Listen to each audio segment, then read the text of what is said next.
right. Well, we'll go ahead and just kick things off. Thanks everybody so much for hopping in today and for your interest in this webinar. I'll just introduce myself a little bit before we get going, just so you can get a sense for where I'm coming from in today's topic. My name's Coral Owen. I'm the head coach for Team Babe Athletics. Been coaching triathlon and swimming for the better part of 16, 17 years, racing myself for almost 20. And I'm also the race director for the Tampa Bay Babes Triathlon. And Team Babe is a acronym, in case you're curious. It's be a badass every day. And sort of our mantra and a big cornerstone for how I approach triathlon and coaching in our community is really just showing up for yourself as your best self every day, whatever that looks like, both in triathlon, multi-sport, and in life. So I also am mama to an 18-month-old as of today. His name is Kai. It's given me definitely a good hands-on perspective for navigating even a more multifaceted life as a triathlete. So it's just a little bit of background. Also, I bring pretty well-rounded perspective. I did my graduate work in health education at the University of Florida, had the opportunity to race collegiate club there from 2007 to 2012, 2011, and moved into long course, gone through a couple of phases of burnout. So really coming at this whole long course triathlon thing from age group youth, sort of at the pointy end with collegiate club, and then burnout, injury. I've done all the things the wrong way. So, that really informs how I coach, how I approach the sport. But it's really the community that keeps me coming back to this. And, in that spirit, having had so many wonderful mentors myself over the years, one of the cornerstones of Team Babe is that we are able to offer high quality educational opportunities to women in triathlon and multisport at no cost, and hopefully give a space to ask questions, get answers, get connected to other women in sport, community, etc., and having a really great time doing it and staying healthy all the way along. So let's dive into it. So today's topic, of course, you probably know, is stepping up to a 70.3, but I just want to make sure that we're all starting off on a level set here. So what is a 70.3, or often known as a half iron or half Ironman? In short, 99% of the time, you're going to be looking at a 1.2 mile swim, typically in open water, 56-mile bike ride, and a 13.1 mile run. Typically, if you're doing an Ironman branded race, which is quite common here in the States, where I'm based, you're going to look at an 8.5-hour time limit. There are plenty of opportunities for more grassroots or non-Ironman branded races that have different criteria as an official finisher, but just wanted to give y'all an idea of what you're kind of looking at when it comes to the nature of the beast, if you will. So let's talk. Okay, everybody knows what it is now. Where do we need to start? What's the starting point? So you're probably going to hear me say frequently throughout today's chat that everyone's different. It depends, but a good starting point is having at least a sprint triathlon fitness base. I wouldn't, again, a lot of this, please take a grain of salt. Everyone's circumstance and scenario is different. There's a lot of nuance that comes, that's involved in talking about these topics in general in triathlon. But the further we get into long course, even more nuance enters the conversation when it comes to when are you ready? What's a good time? What's the best training approach? The answer is it really depends. But I have found that having at least a season under your belt, experience-wise, kind of knowing the motions and the flow of triathlon, and having a fitness sprint base, a fit base of a sprint triathlon is a really good starting point. If you have more, that's even better. But a lot of folks just kind of want to know, like, what do I need before I even, broach this as a conversation? The other thing that I think sometimes gets missed is the skill set that is triathlon. So a lot of folks come into triathlon from a running background, very straightforward. I'm not saying there's not skills, required for for running, but when we start throwing the swim and the bike into the mix, there really is a lot of technique that comes into play. So with open water, so you're talking 1.2 miles in open water with a half iron, that's a very honest distance. And we need to be able to, not just for performance, but also for safety, have good comfort in open water. And so, being able to get those reps in, both in training and in a race day scenario before you hit the start line of a half Ironman is really beneficial, both from an enjoyment standpoint, but also from the safety and experiential standpoint. The other key thing is going to be bike related. Here I have bike handling. So, you're on the bike for, probably upwards of nearly 3 hours, 4 in some cases. You got to fuel. And so being able to do that on the move, reaching down, grabbing a bottle, reaching back, grabbing a snack, signaling to fellow riders, if there's a pothole, being very nimble in your bike handling and comfortable while you're doing that is really, really key. So this is another area, another skill set that we need to cultivate in order to have that good solid foundation before we talk about throwing, high mileage on top of it. Another thing that I didn't list here that I think is quite pertinent is basic bike maintenance.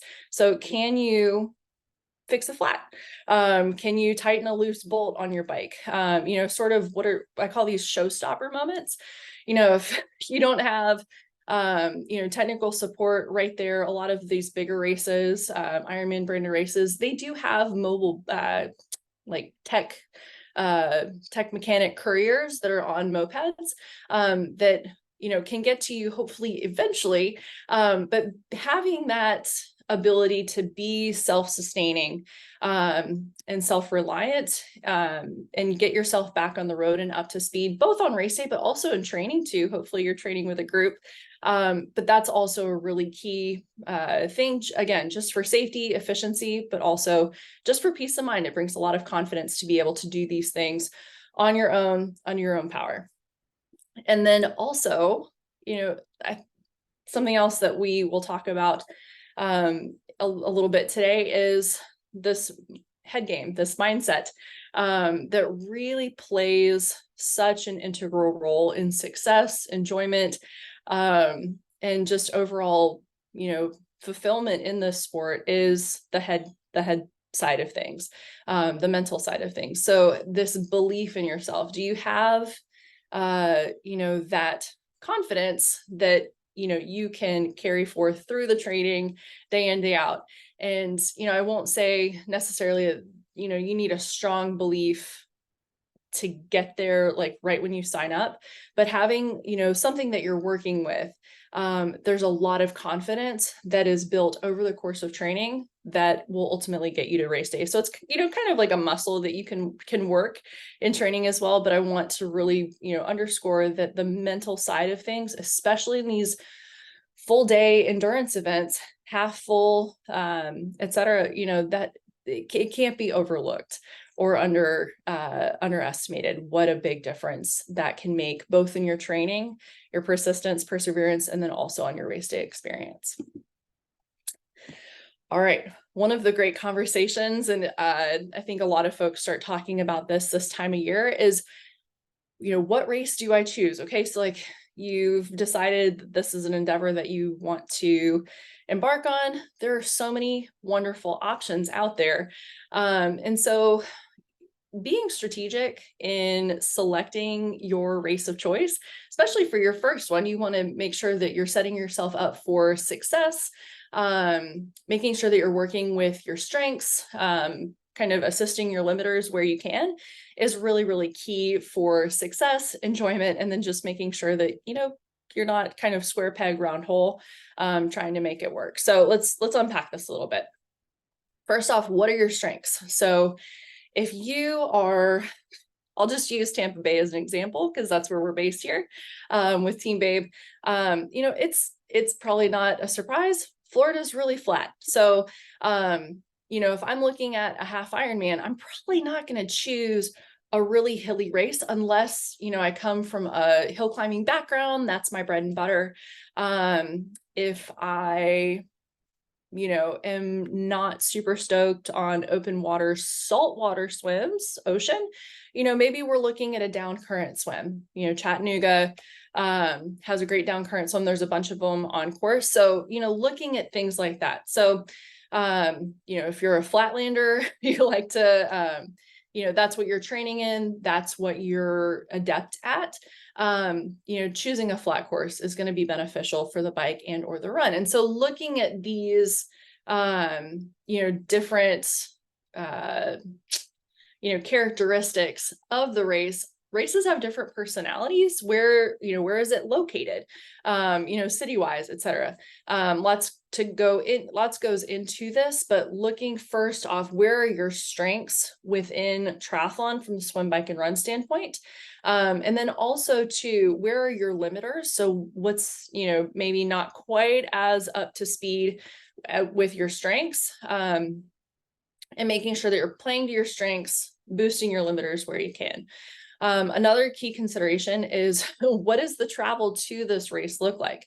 You know, so when we talk about setting ourselves up for success on race weekend, the more that we can grease the skids with accessing the race venue, making sure it works for our support crew that's coming with us, you know, that's going to really kind of diminish or lower the mental load that you're carrying into race weekend. So for example, for me personally, I am a little bit of a basket case when it comes to flying with my bike.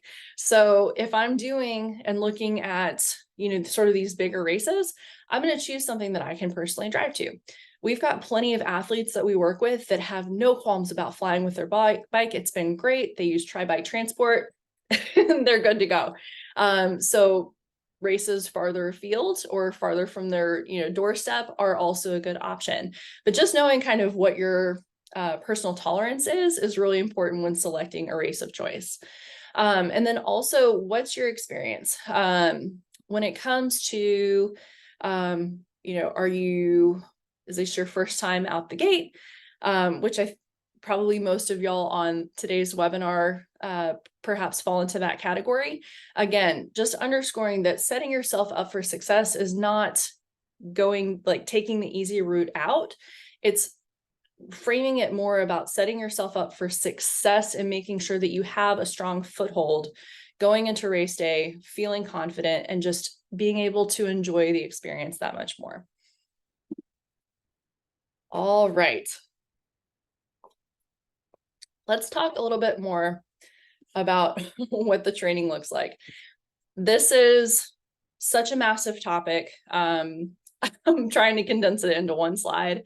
You know, the key here is that there is no one right way. It's, you know, finding the best approach that works for you, for your goals, for the race that you've chosen, and just getting to the start line, feeling healthy, not overcooked, and, you know, making sure that you're going to have a successful and safe race day. So when someone asks me, hey, what does training look like for a half Ironman? 100% of the time, my response is going to be, it depends. But there are some key tenets, some key things that we know to be best practices when it comes to looking at what training looks like for an endurance newbie versus someone who's more experienced. You know, do you fall into the category of sort of this time crunched athlete or someone that, you know, just wants to finish strong, which is always a fantastic goal, great place to start? Or do you have more time on your hands, more time to allocate to training?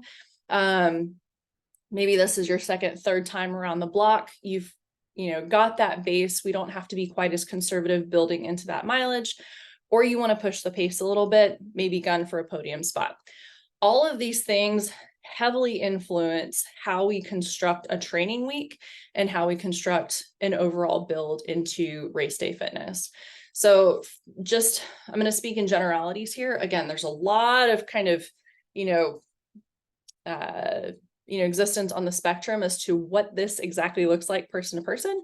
But we'll just talk in generalities here. So, by and large, if you're looking at a couple of 3 hours a week, that you have time to train, maybe this isn't the best season for you to venture out for a half Ironman. And I'll talk a little bit more about, like what are kind of the basic requirements for just life overall to support a successful race build.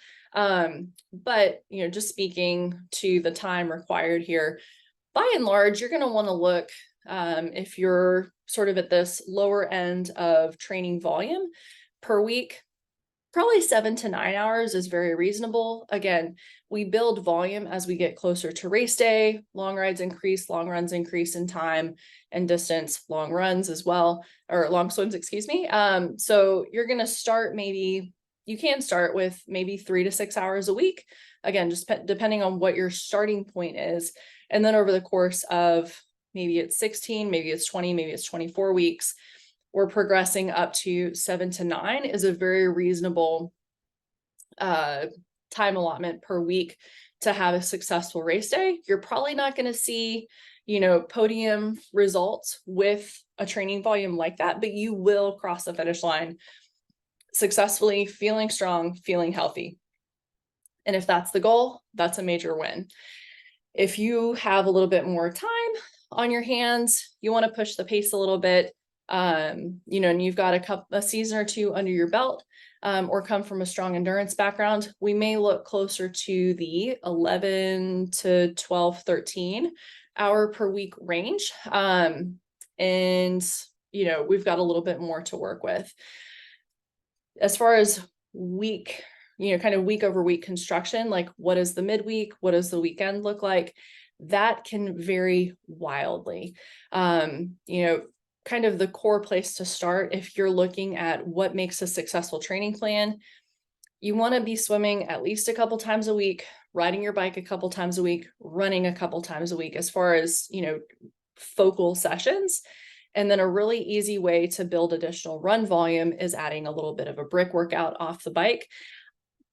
I debated sharing, screenshots about what a potential week looked like. I decided not to, just because, there is so much variation person to person. Again, just unpacking this a little bit further, if you're someone that comes from a swim limited background, that's one of your key areas that we would need to like build you into having, setting you up for good success in the swim. Your bike and your run are pretty solid. Maybe you're someone that swims 3 to 4 times a week. Maybe you only have the capacity to cycle 1 time a week. Like, can you work with it? Sure. Is it going to look different than some other folks? Yep. And that's okay too, as long as it works for you. So, there's a lot of variation, so many different ways that we can spin this up. I also want to offer up, at least the way that I have found to be most successful for the women that I've worked with over, nearly a decade of focused long course coaching is, it's not just the swim, bike, and run. A lot of us work live very active lives, perhaps work a desk job. There's a little bit of supplemental training that you need to include just to stay healthy, and stay mobile and prepped for the swim, bike, and run demands. So adding in a couple strength training sessions a week, it doesn't have to be massive, 20 to 30 minutes. Definitely some core work, and then mobility. I call those movement snacks, 5 to 10 minutes here and there, just to keep your joints, primed for movement. Those are often overlooked, but really make a big difference. These kind of small things are the big things. Really rings true when we look at, these longer distances. The niggles show up a little bit more frequently if we're not doing this sort of body maintenance piece as well. So, all right, I see a couple more folks have hopped in. Welcome. We are recording today's session, so please feel free to go back and review. I'll send the recording out to everybody who's registered. And also, I'm trying to move through these slides pretty efficiently so that we've got time for Q&A at the end. So appreciate you guys being on. All right, already touched on this a little bit. So this is another big question I get quite a bit this time of year. How long do I need to prepare? So it's one of these things that we want to make sure that we're allotting adequate time on the calendar itself to prepare specifically for half Ironman race day. But one of the things that I found is if we back that timeline, if we walk it back too far, we run into mental fatigue. So, I wouldn't say, a year from now, so today is what, October 29th?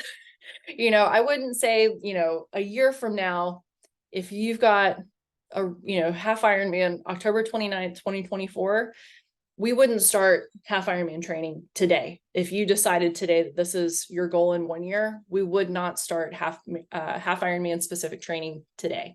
Okay. What do we do in that space between focused build, which typically the best results that I've seen typically are about that 16 to 24 week build mark.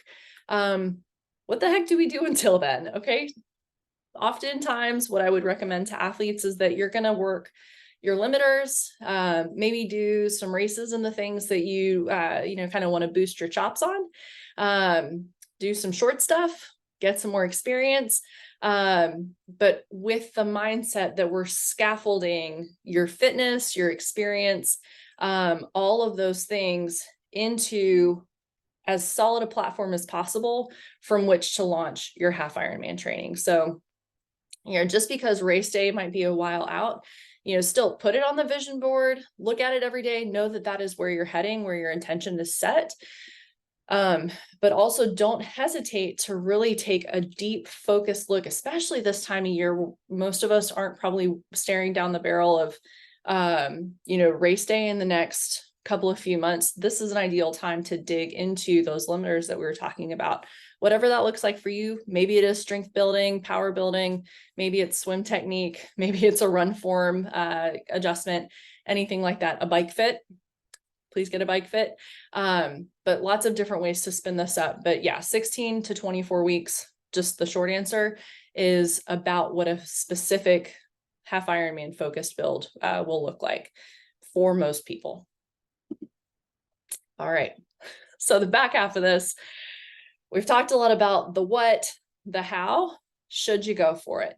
Let's take a look at some of the factors that will help inform whether this is a good venture for you and how to go about it.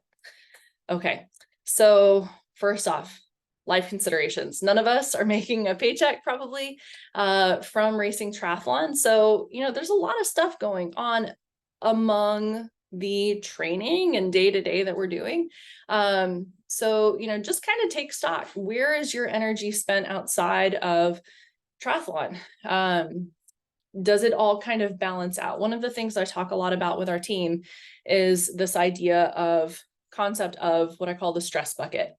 And we only get one stress bucket to put all of our life things in. And it can be good stress, positive stress. It can be negative stress, work, life, relationships, kiddos, volunteer work, what have you, all of it goes in the same bucket. And so if you're, just figuratively speaking, holding your stress bucket and kind of peering into it, is there space in there for the demands of a half Ironman? Because, it's not just the physical going out and doing the training. There is, some mental load, energetic load that you carry into and have to put into the stress bucket, and making sure that you're not having your bucket overflow is really, really critical to a sustainable, enjoyable, healthy build into race day. Something else to consider too, especially with this longer stuff, if you've got folks at home, family, friends, people that are really close to you. This does probably impact your time with them, might impact some social activities that you enjoy, perhaps from, weekend to weekend. Have a talk with folks. Make sure that your home team is on board, as I like to call it. Including the people in your life that are important to you, letting them know that this is an important goal for you, really can make all the difference in feeling supported versus like you're kind of striking out on your own. And, it can be tough sometimes. I've had tough conversations with athletes in the past. So having these conversations up front can really set you up for success and feel more supported as you go on this journey, this adventure to doing this pretty badass hard thing. Okay, so just some things to think about. We've already talked a little bit about time considerations, but really take a hard look. Take stock of your week. If it's variable, that's okay. But kind of what's your rolling average of availability, both time-wise, but energetically as well. Maybe add some buffers with, if you're looking at a potential training plan or talking with a coach about what a spin up for you might look like training-wise. And then sort of cross-referencing with your calendar, is there adequate space to accommodate half Ironman training, not just in the preliminary phases where it's, pretty basic, but also, and this is the second bullet here, looking long range. Okay, so maybe it works this week, maybe it works for the next 6 to 8 weeks with the base phase of training, base preparation. But when you're getting into the peak, the meat of the build, and you're looking at some 3 and 4 hour long rides, maybe on a weekend morning, do you have the capacity looking forward in your calendar? Or maybe do you have some stuff coming down the pike that might compete for that space, both on the calendar and, mentally, physically, energetically. So really be very honest with yourself. One of the things that I stress as such an important part of training and preparation, honesty with yourself about, where you're at and what you have capacity for. It's so important. The only people that we're doing this for, I know everybody's got a why and a story perhaps behind, why it is that you want to do this, but ultimately too, we're doing this for ourselves, to challenge ourselves, etc. No one is going to think less of you for not doing something or sticking a pin in a big, hairy, audacious goal like a half Ironman for another season if it is the best choice for you. They are going to judge you. I might suggest you need a different crew. But the nice thing is that these races aren't going anywhere. Or maybe you're just getting into triathlon. It's okay. And I really, stress too, it's awesome to have a 2-3 year goal. If you're just getting into triathlon, you're like, I love what half Ironman sounds like. I want this experience for myself. Take a couple seasons. It's okay. Knowing where you're going, but spacing it out and building progressively is totally okay. I raced for almost 10 years before I did my first half Ironman, and I'm really glad I waited. Again, just some things to think about. None of this is written in stone, but just the intent of today's chat, y'all, is to give you things to think about when considering when, how, and why to approach this distance. And personally, it is my favorite. So really passionate about, making sure that y'all are setting yourselves up for success when it comes to tackling this awesome goal. All right, take a quick sip of water. Because this is one of the most important slides that we're going to chat on today. Again, balancing the life thing and 70.3 training.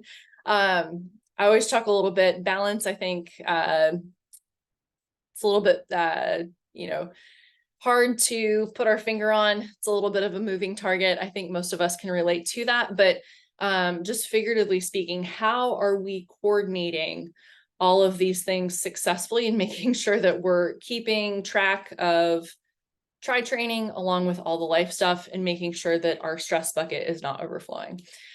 So these are 3 key tenets that I've come to find over the years really result in the most effective way to approach training. So first off, quality over quantity. Okay. The quality of training, the intentionality behind each session, making sure that, you are covering your bases with the training that you're doing, or, kind of, if you want to think of it like a budgetary standpoint, you're spending your training dollars wisely. That is so much more important than just getting miles in. Okay. More is not always better. There is certainly a point of diminishing returns when it comes to loading on volume, both from an injury prevention standpoint and just, from a sustainability standpoint. So, taking stock of what hours do you have available and making sure that those are quality hours spent on the swim, bike, and run, some of the supplemental, movement training that we're talking about too, and having a purpose behind each session. The way to get there, first off, is knowing, again, how much time do you have available, and then either finding a plan or coordinating with a coach or mentor that can help you select or spin up or create a training plan and a training flow that works with you, for you, and not against you. The second key tenet is going to be majority time-based sessions. There's a lot of different opinions out there, and that's great. I'm just speaking to the practices that I know have worked really well for me personally and for the athletes that I've coached over the years. Time-based sessions, more or less exactly how long a session is going to take. It's easier to plan around, period. I've used this practice with so many half iron and full iron distance athletes who have done some really awesome things on the race course. But this really, it just makes it's easier, first off, to incorporate this into your planning for your week to week and, day to day spin up. But also, one of the other key things is, a mile doesn't always take us the same length of time. So when it comes to, sort of these higher volume weeks that we get into when we talk about half Ironman training, especially, in the backside of things with our peak weeks, we know exactly how much training you're doing time-wise. And so being able to account for training load, so how much training are you doing at what intensities, it's so much easier to track when we go by time. So that way, using this, framework of time-based sessions versus go out and run 10 miles, we might say, go out and run 2 hours and 15 minutes as your peak run. We have a much better assessment for how much fatigue you're accumulating, and we can offset that and make sure that we're accounting for the recovery, active recovery, so that we're not turning the dial too far in either direction. Okay. And then the third thing, planning ahead. When I put out the call for questions for this session, a lot of y'all were asking, how do I coordinate 70.3 training with, momming, with a partner who trains, having a long range view and I'm not saying down to the letter, day to day, but having this long range view of what you're going to be doing. This goes back to, coordinating with your home team, friends and family, et cetera. Letting everybody know what you're up to. And if your partner, or, other support folks that are close to you that, you interface with often in the day-to-day, if they're training too and doing this big, hairy, audacious goal with you or in a timeline similar to you, making sure that, y'all are coordinating is so freaking important. And just, again, set you up for better communication, better success when it comes to, putting all the pieces together. All right. Again, let's talk about support squad. We've touched on this a little bit already. Having community around you is so important. So, getting family and friends on board. If you, don't really have anybody that you're currently connected with for training, please go find a track club in your local area. If you're in Tampa Bay, please join Team Babe. There's no cost to join. Find your local crew. It's so much more enjoyable. I'm laughing a little bit. Somebody in the call for questions, said my hang up is the 3+ hour bike rides. I just don't know how y'all do it.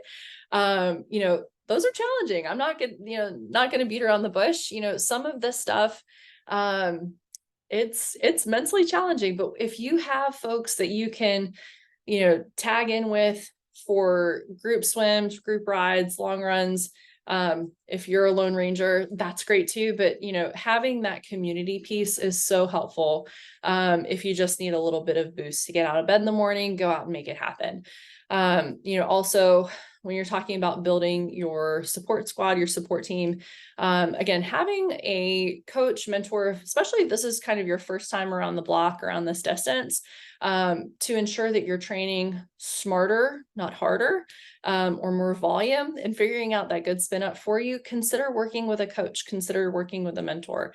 I also do want to just footnote here, if your limiter is the swim, please, if you don't make any other investment in, your build, please invest in swim coaching, in technique work. It's going to set you up for so much more success on race day, having a really solid basis for technique. Swimming, so this is my bread and butter. That is my background. So working that up front, and you don't have to correct sort of bad technique habits. You're just starting out from a solid foundation. Such a helpful investment, even just a few lessons. So just wanted to plug that. And then are there other folks in your life that you feel like you need assistance from, or, body work, registered dietitian for fueling? All of these things can play into your support squad. All right. So this is another kind of big chunky area that we definitely need to address. And it is squaring the concepts and practices of performance and health. Okay. There's a lot of conversation around this these days. You may be familiar with Dr. Stacy Sims, and her cohorts that are doing great research in the area of endurance sport and women's specific, factors when it comes to training and health. So it's never going to be something where you sacrifice health on behalf of performance. They need to go in tandem, especially if we're going to keep triathlon as a lifelong sport, as something that is a vehicle for our health, mental well-being, and not something that is a detriment, because it is a fine line, for some folks more than others. And there's a few key things too, when talking about long course, that we really need to take into consideration, and making sure that we are, really tackling performance and health in tandem. So first off, building volume. We want to take a progressive, sustainable approach to building volume. So for instance, if you are starting from, today is day one of your fitness journey, maybe half Ironman this year might not be the best approach, because that would be a very aggressive build, especially considering time on your feet, to swim, bike, and then half marathon. Maybe you're taking a 2 or 3 year approach if this, is your number one goal. So building volume progressively, and also making sure that we're taking drop back weeks to absorb the training and letting the body rebuild and recover. Second thing we want to look at is durability. So if you're someone that says, oh, I'm injury prone, what is causing that? Our bodies are meant to move. And so making sure that you're addressing, biomechanic issues that you may have developed, or collected over the years, if you will, doing strength training to reinforce good muscle movement and movement patterns, things like this. All of these go into being a durable athlete, one that is injury resistant. Okay. And then the other third piece too, is sort of a catch-all, lots to unpack with this recovery piece. But the top three really are sleep, fueling well, so adequate sleep, fueling adequately, both for the demands of life and for the demands of sport, and then active recovery. I know it's hard for a lot of us to take down days or active recovery days, but when you take rest, when you pull back your volume on those drop back weeks, that is actually when you are getting stronger. So we stress our body, we stress the system, with training as we build volume, intensity, etc. But then every couple of weeks, we're taking a drop back week and letting our bodies rest, not completely. Some days, yes, but we're, definitely taking a step back in volume and making sure that we're resting, recovering, and coming back stronger. That is, in a nutshell, what adaptation to training load is all about. So we could have a whole talk just on these three topics. But again, just giving y'all some things to think about when it comes to a sustainable, healthful approach to half Ironman. I added this slide last minute because I think it's such a great question and such a great topic. A lot of us are fully aware that triathlon is not the least expensive sport out there. There's a lot of tech that's available these days, a lot of kit, if you will, that's available. So I think talking about, especially if you're just getting into triathlon or you're not quite sure if half Ironman or long course is your cup of tea, how are we getting to the start line feeling strong, feeling, like we've got adequate resources without breaking the bank? Because let's face it, these race fees they're an investment. So what do we actually need to have a successful race day without breaking the bank? Okay. Certainly there's other things that we could add to this list. I also will preface this by saying my start in triathlon, things were very low tech back then. I did my first full Ironman with literally a $40 Timex stopwatch. So that's where I'm coming at from this, at this from this angle. So swim, if you're doing a warmer water swim or your cold resistance, you don't need a $600 wetsuit. Goggles, suit, or your tri kit will work you just fine. Okay. For the bike, do you have a workable road bike? Is it in good condition? Does it fit you? Perfect. You're set and ready to go. Make sure you've got a helmet. Make sure you've got some glasses to protect your eyes from bugs. You actually don't even need clipless shoes, which are the ones pictured here. I've seen and coach several athletes that have used their running shoes on, flat pedals, and they've done just fine. Their T2 transition is super lightning fast. And then, for the run, obviously you need some running shoes. Other than that, like I said, a basic stopwatch will do you just fine. What you will end up needing to do, though, is race and train by feel or perceived effort. So just kind of noting that there. I also, I debated putting this on here too. Stationary trainer, I feel like, it doesn't need to be a smart trainer, okay, like a kicker or anything like that. But, a $50 to $100, what I call classic trainer, that you just hook your bike up, you leave the back wheel on, put the resistance on there. It allows for efficiency. Yeah, during the week, you don't get rained out if you need to pivot for a long ride. It really is a key investment and can help keep things efficient. So I did include here as a need versus a nice to have. The other thing too that I think catches a lot of folks off guard is fueling. So specifically talking about, intra training fuel. What are you eating, consuming to keep your gas tank full while you're swimming, biking, running, etc. The sports specific nutrition stuff, it can add up very quickly. There's plenty of real food approaches out there that work just wonderfully, and also a lot of DIY solutions as well. So something to consider. Yeah, Kristen, that's a great point. So Kristen's suggesting to another reason to get involved in Tri Club or your local community. There's so much used gear out there that is, in pristine condition, well maintained. great to have a network that you can source used gear from as well. Kristen, thanks for that. So yeah, these are the needs, things like recovery boots or the, smart trainer, etc. Those are all nice to haves, not even a Garmin, not a need necessarily. Helpful, yes. But can you get to the start line and have a great day without it? Absolutely. Let's see. Yeah. Oh, Ashley, this is a great question. So I actually had somebody ask me this the other day too. So Ashley's asking, stationary trainer versus a Peloton. So if we're looking at short course racing, like sprint distance, or even Olympic, where you're only on the bike for, an hour to an hour and a half, max, Peloton is okay. For sure. It's super efficient. I know a lot of folks really enjoy the structured workouts that are on there, the group rides.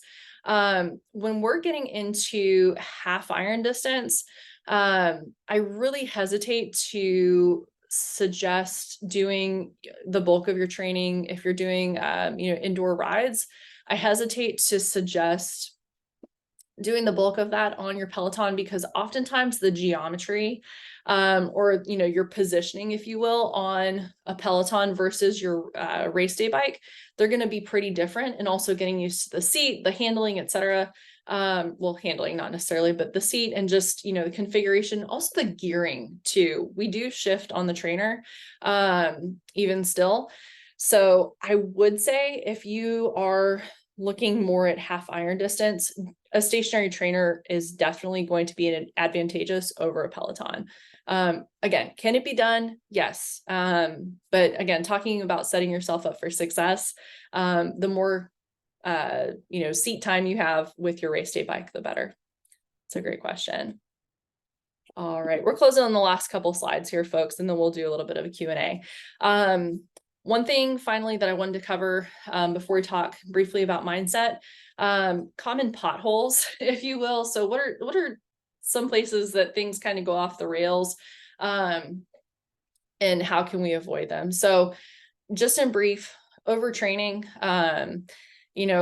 this is easily avoided by following a progressive training plan that is well suited to you or tailored for you, and making sure that it's a progressive, sustainable build, and you really have and lean into also those drop back weeks. I also will say too that making sure that you're doing your easy days easy and your hard days hard is one of the key pieces here as well for avoiding overtraining. A lot of folks have a tendency to go a little bit too hard on their easy days or their aerobic days. And it's hard to recover from that when you're stacking day over day, week over week of these longer training blocks. All right. Same thing, touched on this a little bit earlier, but too much too soon.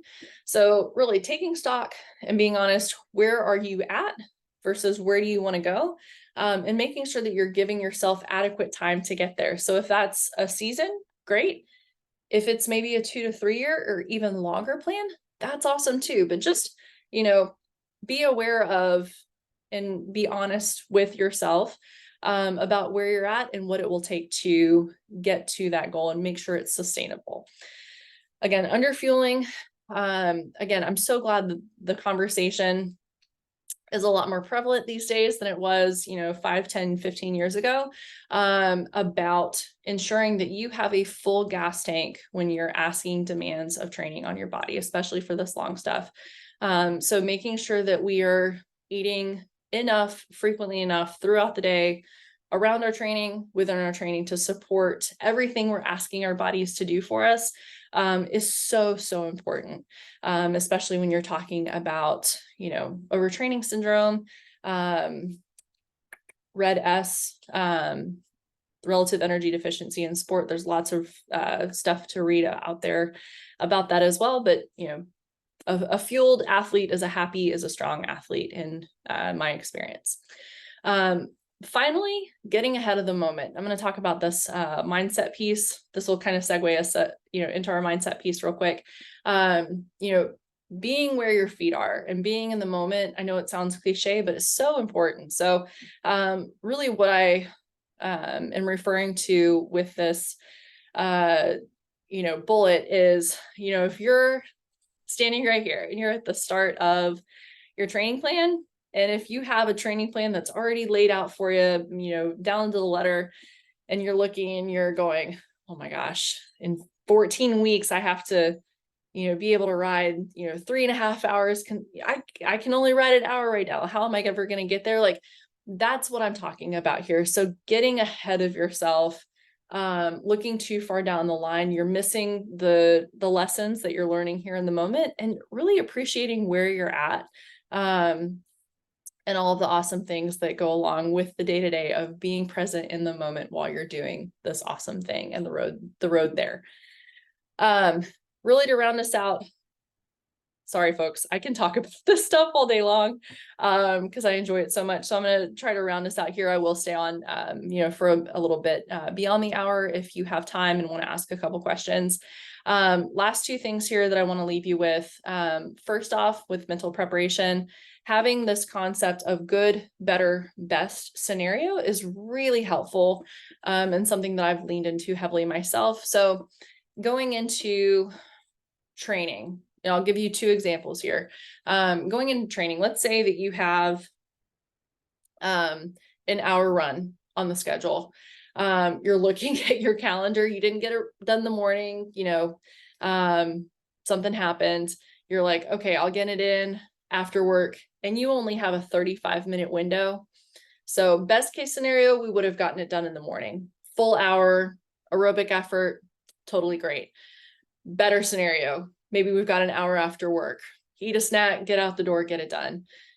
The good scenario, a run is better than no run at all. And so that's, literally in practice, how we could implement this in training. When we're talking about race day, this good, better, best scenario, what does success look like on race day? Have fun, finish feeling strong. Maybe that's your bottom line goal. If you've been around the block a time or two and, you have a podium goal, maybe that's your best case scenario. Maybe the better is put forth the effort that you've got on that day. Maybe you had a flat tire, things that we can't control, that took you out of the podium slot. The good scenario, which I would argue is always the best case scenario, finish strong, feeling good about the effort that you put forth. And then just being able to show up at the start line is a win. So that's maybe not the best example, but being able to leverage this good, better, best tool mindset is really helpful. Okay. And so this final thing that I want to leave you with is this concept of presence is patience. There are so many things that we have to navigate in order to just simply arrive at the start line successfully, feeling healthy, feeling strong, feeling proud of the training that we've done.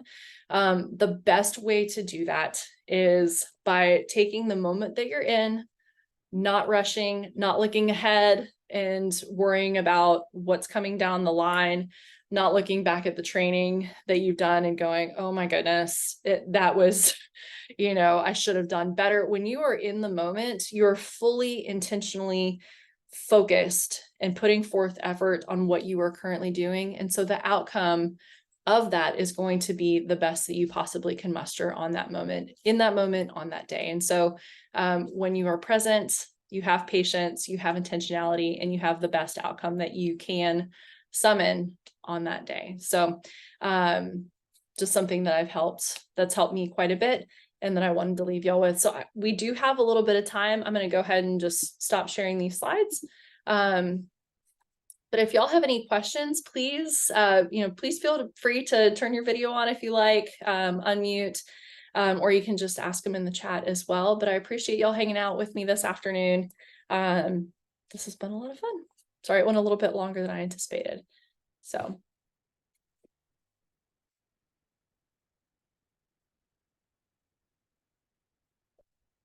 Yay, thanks, Christine. I really appreciate the comment and that you tuned in. Thanks, Ashley. No questions? Seriously? Thanks, Kim. All right, y'all are free to hop off if you want. Please don't, oh, I did want to leave you my contact info. I forgot there was one more slide on here with that. So I'm going to type my email in the chat in case, or I'm just going to reshare the slide actually. We'll just do that. So my email is coral@teambabeathletics.com. If you guys want to reach out, please don't hesitate to drop a note. But I appreciate you hanging out with me this afternoon. Marie, autoimmune. Yeah, there are so many things. So I just want to kind of zoom out and talk about, Marie was asking, she's got some health things that she's navigating. There are so many different types. I should have talked about this sooner. There are so many different types of athletes that do long course triathlon. It is not just folks that look a certain way that you go, oh, they're probably an athlete, or are a certain age bracket, or, have a certain, type of bike. Just on the team alone, we've got athletes that are in their 20s. We've got athletes that are in their 70s. We have folks that, come from all variety of backgrounds and locations, speeds, all sorts of health things that we've navigated successfully through the years. I would say with a successful or with a, solid support team, and a heavy dose of creativity, anything is possible, especially if you have the want and the desire and the persistence. So, yeah, if y'all have any questions specifically about your scenario, please don't hesitate to reach out. If it's not something that I can address, happy to connect you with folks that may have better expertise in that area. Yeah. There actually is a team of folks that all have type 1 diabetes as well. That's amazing. All right. Well, I'm not seeing any other questions. So again, thank you all so much for hanging out with me. This is something that I'm so passionate about, and I appreciate the interest and just you attending. If you have any other questions, please don't hesitate to reach out, and hope to see you on the start line sometime soon. Take care and have a great day.